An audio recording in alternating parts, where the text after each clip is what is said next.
tal, curiosos del mundo antiguo? Sean bienvenidos a la primera programación de Viaje al Mundo Antiguo. Los saluda Emiliano García y hoy tenemos un programa bastante interesante. Y para eso tenemos al siguiente invitado de honor y que es una de las personas que me cayó bien desde que nos conocimos y que sin ningún problema accedió a esta entrevista con ustedes,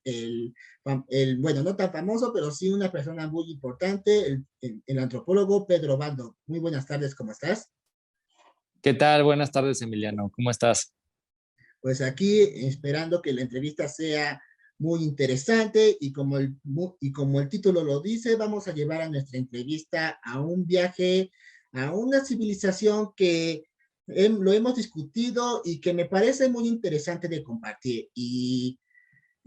hoy vamos a hablar acerca de la civilización de Tenochtitlan, o como todos lo sabemos, la civilización mexica. Pero antes de comenzar quisiera conocer más o menos en qué te especializas más básicamente, porque me has compartido que eras antropólogo social al antes de iniciar esta entrevista, así que ¿en qué te dedicas más? Pues mira, Emiliano, yo soy antropólogo social. Actualmente trabajo en el Instituto Nacional de Antropología. Yo soy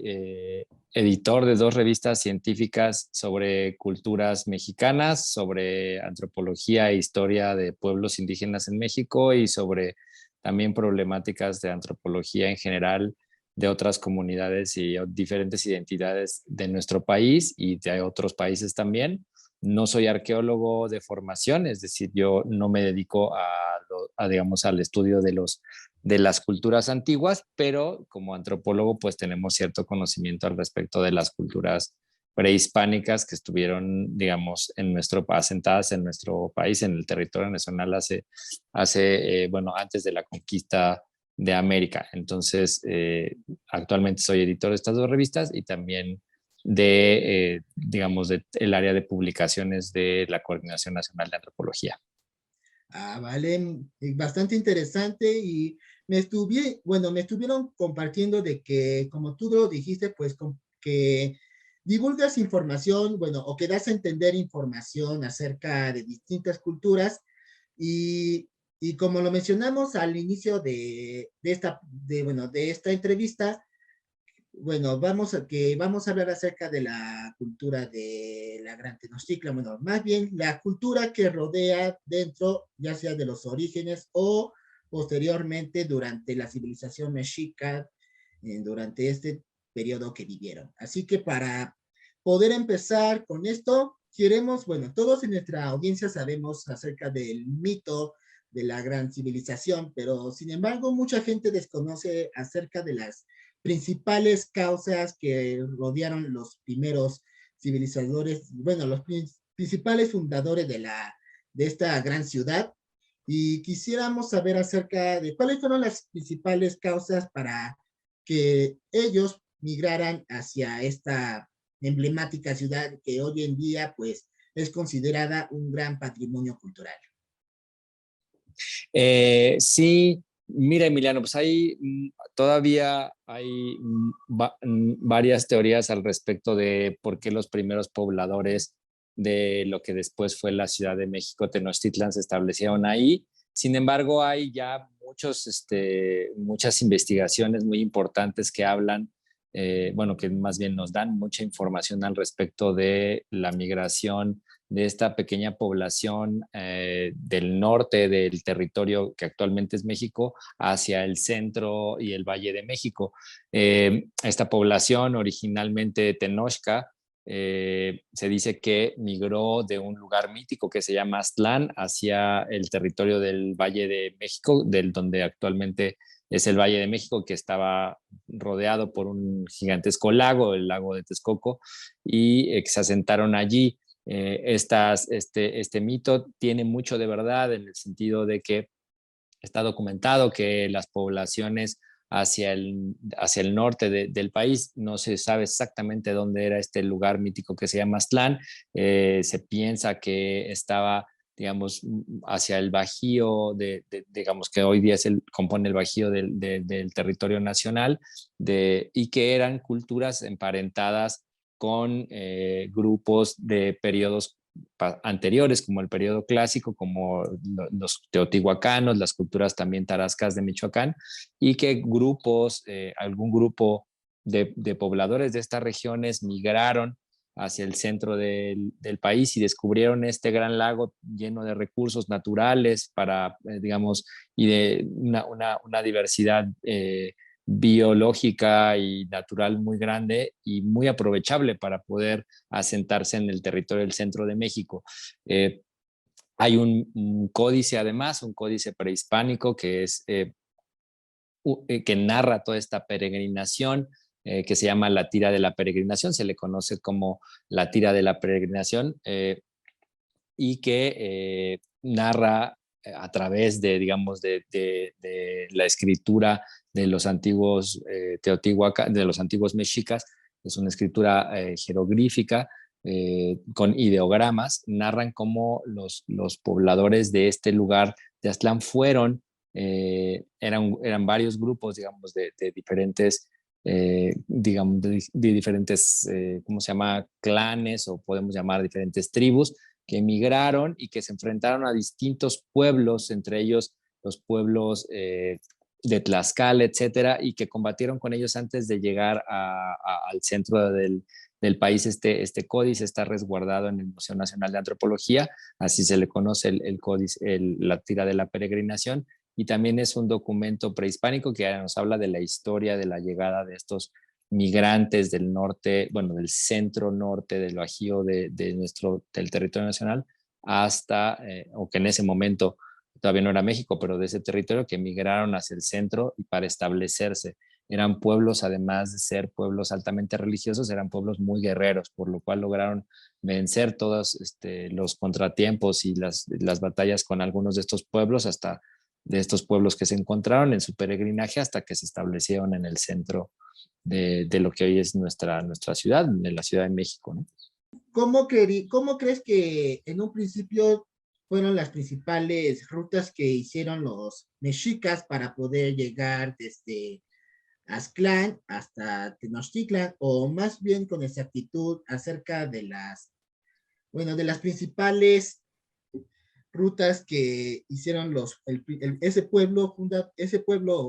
bueno, se puede decir fundador de esa gran civilización, para poder llegar a este emblemático lugar que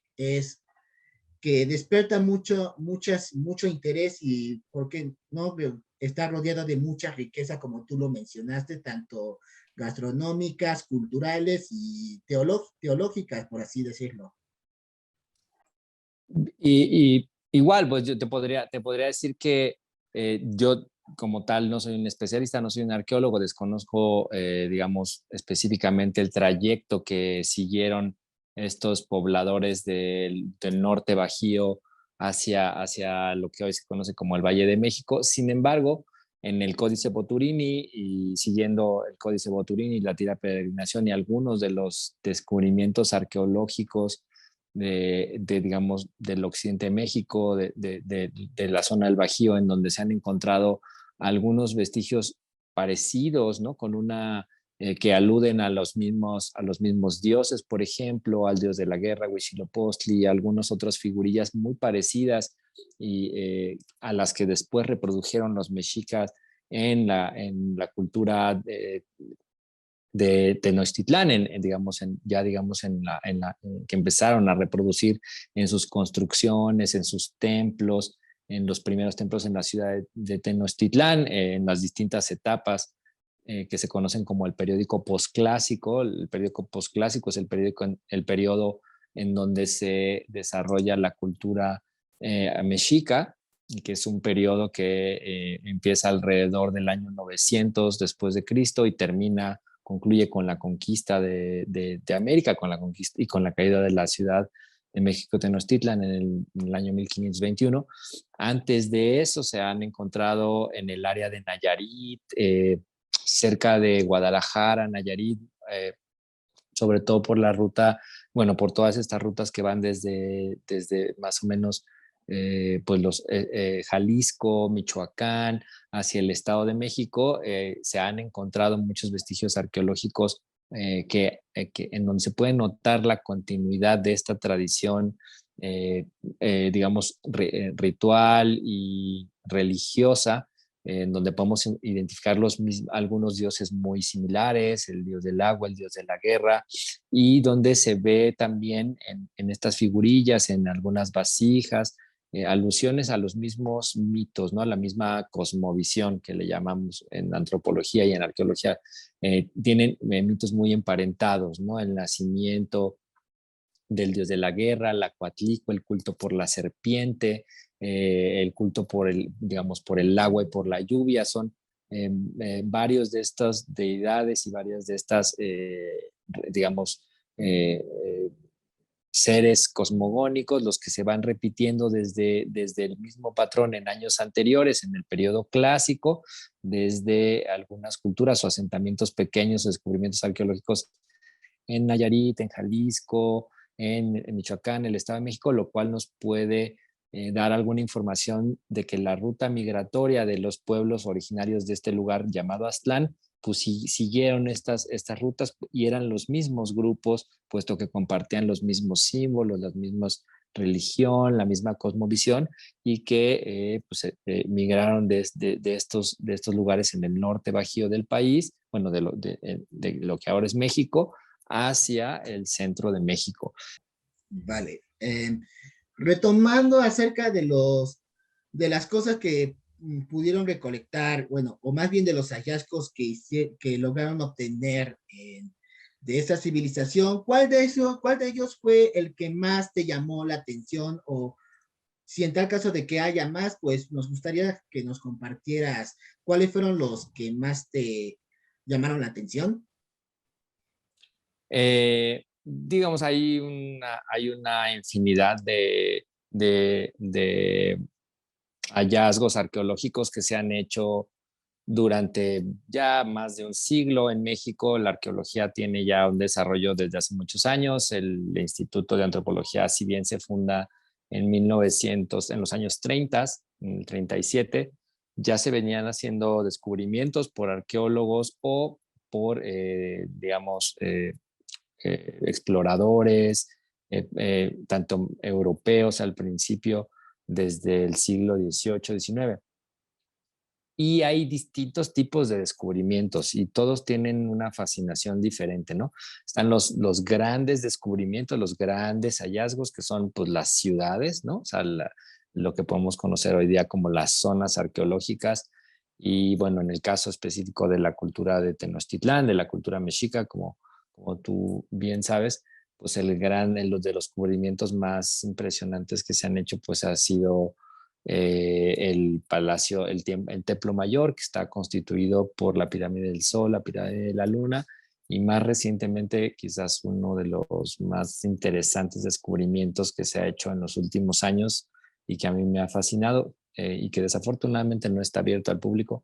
es el descubrimiento del Hueyzompantli, que es el gran adoratorio, digamos, o de culto a los cautivos y a la muerte, que está localizada enfrente del Templo Mayor, en una excavación que tiene no muchos años, y en donde se encuentra digamos, una especie de monolito circular de varios metros de diámetro, perdón, de radio, sí, de diámetro, es compuesto por cráneos humanos de las personas que estaban cautivas o que fueron, digamos, vencidos en batalla. Ese es uno de los descubrimientos grandes, digamos, que más me han impactado y que desafortunadamente, insisto, todavía no está abierto al público. Por otro lado, hay otros descubrimientos más pequeños que tienen que ver con vasijas, que tienen que ver con monolitos de representación de dioses, y también otros objetos muy hermosos, ornamentales, desde figurillas de adorno, también códices, es decir, lo que antes era como, digamos, la forma de escritura de los mexicas, hasta murales, digamos, todavía se conservan algunos rastros de murales de los antiguos palacios, de los antiguos más bien centros ceremoniales mexicas. Y dentro de los que a mí más me gustan y que es los que más antiguos son, no sé si ya tiene un tiempo que se descubrieron a mediados del siglo XX, no, antes del siglo XX. Ya se había descubierto esta imagen, es por supuesto pues la piedra del sol, ¿no? El calendario mexica, que está expuesto en la sala principal del Museo de Antropología, y también la imagen de la Coatlicue, ¿no? Que es pues la diosa de la vida y de la muerte, que es una pieza enorme compuesta por la cabeza de dos serpientes y una falda, digamos, tejida de serpientes, que es, pues, es una escultura muy impresionante y que también es muy, muy interesante de observar. Está también afortunadamente en el Museo Nacional de Antropología y pues yo creo que esas son las que podría decir, ¿no? De las más grandes, pues está el Weyson-Pantley, y de las que son no tan grandes, que son más bien monolitos, figurillas, pues es la Piedra del Sol y la Coatlicue. Y ya para cerrar bueno, ya para terminar con la entrevista, nos gustaría que nos compartieras tu punto de vista sobre cómo sería la vida bueno, de la civilización de Tenochtitlan si ellos no hubieran sido conquistados por los españoles, porque todos tenemos entendido de que esta civilización fue reprimida, fue conquistada de una forma muy cruel y ¿por qué no?, muy injusta, pero lo que más despierta el interés entre uno que está aquí en este espacio escuchándonos es por cómo sería, o más bien la vida de la civilización cambiaría o habría hecho muchísimo más de lo que tenemos hoy en día, incluso con las personas que están haciendo grandes aportes, no solo de México, sino también de todo el mundo. ¿Y cómo sería tu punto de vista o tu opinión acerca de este misterio que está dejando muchas semillas para futuras generaciones? Eh, es una pregunta muy difícil, Emiliano, la que me haces, pero muy apasionante porque en efecto, ¿no? Uno es muy imposible, digamos, tratar de hacer una proyección de qué habría pasado con la sociedad mesoamericana si no hubiera si no hubiera entrado en contacto en ese momento, o más bien, si no hubiera sido conquistada por por, eh, digamos, tan cruentamente y bajo un dominio tan digamos, totalitario como el que fue el que tuvieron los invasores españoles en 1521. Eh, pero creo que más allá de pensar en un futuro imaginario,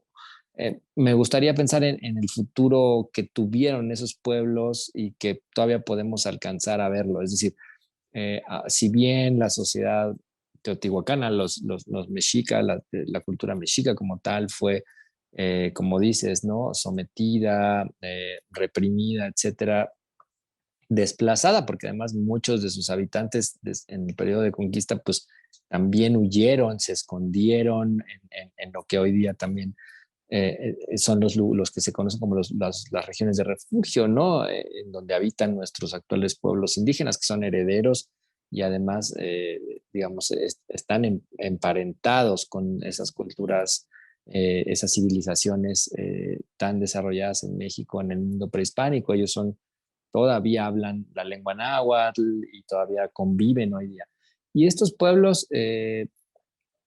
indígenas que todavía existen en nuestro país, que son 68 y además tienen una vida cultural muy intensa, pues les ha pasado lo que el futuro, digamos, de estas sociedades prehispánicas lo podemos ver reflejado en ellos. Es decir, son culturas muy vivas, son culturas que también han entrado en un contacto y una comprensión también del mundo moderno y del mundo colonial, en donde digamos, se han transformado y han modificado sus costumbres y se han adaptado a las nuevas maneras, tecnologías, inventos digamos, ¿cómo podemos llamar? Y concepciones del mundo de hoy día sin dejar de ser quien son, sin dejar de hablar su lengua, sin dejar de tener sus costumbres, sin dejar de recrear sus tradiciones y además sin dejar de tener una relación con su entorno, con el mundo natural, con las especies, con los bosques, mucho más cercana a lo que existía en el pasado prehispánico, es decir, una relación más respetuosa, más espiritual con el entorno que la que tenemos ahora con, digamos, este mundo súper moderno, tan materialista y, digamos, como más interesado quizás en el avance tecnológico que en una relación más empática con nuestro planeta, con la naturaleza, con los otros seres vivos. En ese sentido, creo que sin duda el futuro o cómo habría sido la sociedad prehispánica habría sido una sociedad o sigue siendo, ¿no? La cosmovisión indígena de los pueblos mesoamericanos, que todavía podemos verla en los pueblos indígenas hoy, es una cultura más empática con la naturaleza, más comprensiva y más espiritual con los seres vivos, más armónica con su entorno y que a pesar de eso también ha logrado desarrollarse, ha logrado entender la vida moderna, ha logrado generar redes con otras partes del mundo y se desenvuelve perfectamente en el mundo contemporáneo con una visión muy interesante, muy propositiva y muy vital, ¿no? Hoy día podemos ver a los pueblos indígenas, pues eso, desarrollando cualquier cantidad de cosas bellísimas, desde arte, literatura, ciencias. Hay muchos pueblos indígenas incorporados también en temas tecnológicos, temas digitales, y yo creo que así podemos proyectar el hoy y el futuro de los pueblos herederos de esas culturas. Vale, muchísimas gracias por darnos el tiempo de discutir de este tema y muchas gracias por los medios en donde podemos, por donde podemos hablar de nuevos temas que veremos en el futuro y esperemos volverlo a ver, esperemos que esta vez esperemos que ya tengamos nuevas conversaciones de otras civilizaciones y que como lo dijimos antes de que nos dijeran la información, nuevas informaciones acerca de no solo de la cultura de la nueva, bueno, de nuevas ciudades, sino que también de otras que no hemos conocido y que aún así valdría la pena conocer en este espacio y esperemos que sea como sea, esperemos que nos volvamos a ver. Al contrario, Emiliano, el gusto es mío y pues cuando yo encantado de volver a platicar con ustedes y pues eso, invitarlos a que pues visiten nuestra página de internet, nuestro canal de YouTube y pues se enteren de muchas digamos, como de la información y de las cosas que desarrollamos en el Instituto Nacional de Antropología para que todas las personas tengan mayor conocimiento e interés por sobre la antropología y sobre nuestros pueblos, los pueblos prehispánicos y los pueblos indígenas actuales. Vale, muchísimas gracias y esto ha sido todo por hoy, nuestra querida audiencia. Espero volverlos a ver para la próxima programación de Viaje al Mundo Antiguo. Se despide Emiliano García para VM San Rafael. Nos vemos hasta la próxima. Hasta luego.